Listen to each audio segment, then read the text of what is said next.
Hey guys, what's another video? Today my dad. Say hello, Dad. Hiya, Dan. I must confess, mate, it's filled with sadness, this one. Yeah. I'd usually love a bit of a laugh and a joke. However, we cannot forget the passing of the Queen, a human being and defender of our great country, and indeed a defender of our faith. Let's not forget she was the Queen for all communities. She had an unswerving loyalty, dedication, with many, many more outstanding qualities.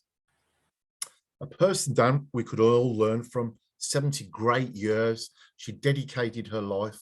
So from me, and I'd like to think from you, all our family, and indeed the channel, we would like to thank you for a lifetime of dedicated service, and may you rest in peace. Now, football is only a game, as we well know, and listen, we've all got our opinions. This is not connected with Albion, it's our own opinions. The very least we can do is forget about football. We are a nation in mourning. After that, then great. But from me, my heartfelt thanks, the only beacon of hope and trust in our lifetimes, may she rest in peace. So with that said, come on, you baggies, what you got for me? Son and Dad, you know, after what's happened yesterday, it's a bit doom and gloom, isn't it? But let's get to the Albion. I just feel like at the moment it's going to be interesting. Have you heard the news about Tom Rogers? What do you reckon? Well, from all accounts, Dan, if I'm going to be honest, I'm only going by what you said. I think it's a good signing. However, one thing I must say is one of my faults with the Albion is that expectations, we don't know what's going on behind the scenes financially. I probably wouldn't like to know. Was I hoping for better signings? Yes. Did our man Asante do the business? Yes. Is he going to be a good signing? Yes, he is. He's definitely one for the future. I would have liked to have seen Matt Clark signed, if I'm going to be honest, Dan. Yeah. But disappointed that we've come out with this mantra at the end of last season that we're going to get rid of the deadwood. As far as I'm concerned, the deadwood still exists. However, let's not knock Steve Bruce. I think the style of play that I've seen, Dan, the style of play that I've seen is outstanding and fantastic. I think with the Santi up front, I think we're going to be a new proposition. Yes, I would have liked to have either seen a new fullback, certainly another defender, and certainly another forward. But you know what? Let's be pleased with what we've got. This time last season, we were unbeaten. Where did it end? You know, I can't help but feel we missed a trick in the transfer window. But what's Dwight Gale done at Stoke? You're spot on there, Dad. You know what? I do agree with you on some part of it. You got to look at some points of view where we've only got about 17, 18 players, senior players who are ready to play. And then some of them, like, I know we've got OK back. Let's be honest. Is Matt Phillips still with it? I don't think he is. Ricci, again, not really. I think this season, in a way, it's time for maybe some of the youngsters to step up, in my opinion. I mean, I'm going to say to Steve now, Dad, what are your views on transfer deadline day? We've got to bring it up. What are your views on it? I think it was disappointing. I think I said on a previous vlog that the board had an opportunity to stamp their authority down, lay the marker down, and go for broke. And I mean that because not only do they owe the fans something, they owe Steve Bruce something, in as much as, you know what, is this squad capable of going up? Yes, it is. Is it capable of staying in the Premiership? Absolutely not. I think it's a threadbare squad now, and I think the tough games coming thick and fast. Playing on a Saturday or a Sunday or in midweek, I don't think we've got enough. But I think you've hit the nail on the head. Listen, Man United spent millions on that young lad. Right, if Man United won, God knows what, with all the youngsters. Dan, if they're good enough, they're old enough, put them in. Stop protecting them now. It's a game of football. Now, I think that Santi will breathe a lot of fresh air into the Albion, and I think that, to answer your question, I was really disappointed with deadline day. We were linked with so many people, and to come out, if it's true that it was paperwork, then the administration team at the Albion, isn't it, really? The administration team at the Albion need looking at. To be quite honest with you, as supporters, we can only do so much. We pay our money, we get our tops, we go home and away, we support the lads, and then what do we get in return? Have they spent the money? No, where's the money gone? So my answer is I was really, really disappointed. However, I've been thinking about it at length recently. It may well be that the hierarchy think, well, you know what? We've got a squad on big wages. They're good enough to go up. Let's spend the big money when we go to the Premiership, or if we go to the Premiership. But Dan, we've got to think about expectations, right? The expectations are cost of living's gone up. We still pay the way. We still pay the players' wages. You know what? It's loyalty is both ways that I think they've let us down, and they need to take a good look at it. However, come the end of the season, Dan, let's have another chat then. But in all honesty, very disappointed. It was really dull. Yeah, I do agree. And when you look at it, Isabel, we go back to what I said at the start of the season in the podcast, because I said to you, it's the idea of who you sign. This is, if you look at a point of view, like outside point from the Albion, yes, I completely agree. Tom Rodgers might be a really good player when you look at it on the base of view. However, the only criticism I've got is this. Yes, you bring him for a season. He's 29, 28, around about there. He'll play a couple of years and he'll be gone. You've got to think about the future. You can't just think about all the time about going up. You've got to think about, if we're going to go up, what's the plan from there? You know what I mean? We're not going to always go up, and so we can't stay up automatically. You look at Fulham and Forest. Yes, they're spending to try and stay up. I can't see our owner going up and spending money. He's not going to spend money at the moment. He's not going to spend money till January, in fact. And in my opinion, I feel like with Lai at the moment, his aim is to get up and sell. And if you look at it in the base of view, would an owner really want to buy Albion when they go up? No, I think you've raised some interesting points there, Dan. And I'm thinking, you know what, come back to your question. Is there a long-term plan? No. No. Are they just thinking about the here and now? Yes, they are. What are the long-term plans?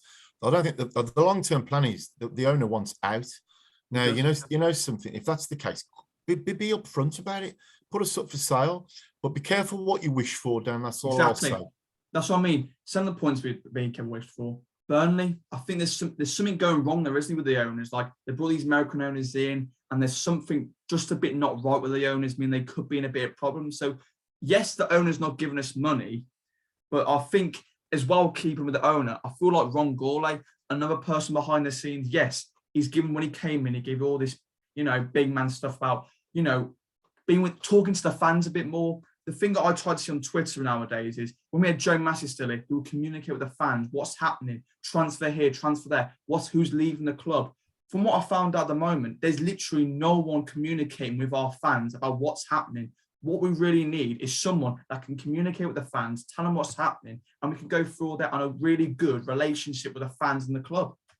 Yeah, I think it's a shame, actually, because we've gone away from the club that we used to be, very much connected with the fans. We're far removed from that, and I do agree with that. There's a gulf between the loyal supporters, and I mean the loyal diehard supporters, and the board. My view on Ron Gourlay is he talks a very, very good game. Right. However, they have done the season ticket prices, the fan zone. I think we are missing a link, and I totally agree with you there. But you know, one thing I just wanted to mention, by the way, is the fact that I'm getting a little bit disappointed. I'm trying to hold my temper at the moment with this. Is why are we always being the feeder club for other clubs? Like, say, for instance, the youngsters. I've lost count of the amount of youngsters that have gone out. Exactly. It was also talk the other day about that. The Brazilian youngster, the Albion, has gone to Arsenal, and he's about to go play with them in the Europa League. You know what I mean? There should be a thing in place there. Like, there should be something where if a player like Cleary, for example, many fans will disagree with me here. Cleary is a very, very good youngster. But is he worthy of starting every game? No. In my opinion, a couple of cameos on the bench will not hurt the kid. But for me, he's not ready yet there. Yeah, I also agree with this, in as much as I do agree with you've got to be careful. However, there's only so much mollycoddling that can go on at the Albion. If you're a professional footballer and they've signed an agreement, they've seen him behind the scenes, so they've seen something. But the trouble is, Dan, we don't know what goes on behind the scenes. We don't know the quirks and the problems and the issues. Exactly. Let's not forget, it's all right for me and you. Confidence must be a massive thing within professional sports. Heaven knows, I mean, I struggle and I get a bit of criticism. However, right, they're either good enough or they're not. Let's what I'm get disappointed with all these youngsters. I don't want to see Cleary being gone next year at Chelsea, Everton, or somewhere like that. Let's look after our youngsters. Exactly. Let's nurture them, because what's the point? Excuse me. In going out into the open market, buying a bang average player when we've probably got a better or bang average in the reserves. Exactly. And you know something, with the Albion, Let's have faith in what we've got. We all want one thing, success. Success breeds success. And you know what? If I was in the Albion Academy and I wasn't getting played, you know what I'd do? I'd go. What? Exactly. I'd go. That's So what I do. let's- Actually, you know what I mean? Like, in my opinion, this is what we've got to emphasize right now to everyone watching. Don't have a negative view on the players and Bruce, right? Get behind the lads. Maybe the results aren't good at the moment, getting draws after draws after draws. But if you look at it, you're telling me right now that this time last year we were playing the same football under Val. No, we're not. If we're patient enough, the fan base, we can honestly, with our XD at the moment is probably the best in the league. And I know we're not getting the goals, but there'll be a moment when we'll click like that and we'll start winning games. Just get behind the lads. That's what I'm saying. Yeah, I agree with that. One thing I will say is, Dan, my confidence has changed somewhat beforehand. When we went a goal behind, I think, oh no, here we go. And the body language drops. Now it doesn't. We know that until that final whistle goes, we're capable of scoring. We're capable of mixing it with anybody on our day. And I think that we will click and we'll start to steamroll the teams. However, we've got to be in it all together. I agree with you. Exactly. Give a player a stick if he bottles out of a challenge and does a Callum Robinson, by all means. But if you give everything and you come off that pitch, then great. I'm not going to moan. But if I see somebody not doing something or putting that extra bit of effort in, you've got to give Steve Bruce credit, right? Exactly. We're a better footballing team. We've got a better in it together spirit. We don't get anywhere knocking the captain when he comes on. He's been a good servant to me. That's what I mean. That's the only thing I do disagree with. So yeah, Liverpool may not be technically ability with like Yokoslu and Malumbi. However, remember he's played so many games for the club, and when he comes to that pitch, keep a bit of faith in him. He may not be the best player. I'll never be an Albion player unless there's something wrong. But I don't think there's anything wrong at the moment. I think that sometimes we all our love for the club. I think that the passion spills out in expectations. Let's be honest, Dan. Right, we at the moment. We are where we are in the league. I think we will improve. We're going to improve, but we must improve. But you know what, Dan? For me, I love the Albion. I always will. The Lord is our shepherd, as we always say. And you know what, Dan? On the last note for me, go on. God rest the soul of Queen Elizabeth. Long live the King. Long live the King. Come on, lads! Anyway, guys, thank you so much for watching this video. Also, a big thank you to all the people wishing me happy birthday. Really appreciate the support. Anyway, Dad, what time is it? It's showtime!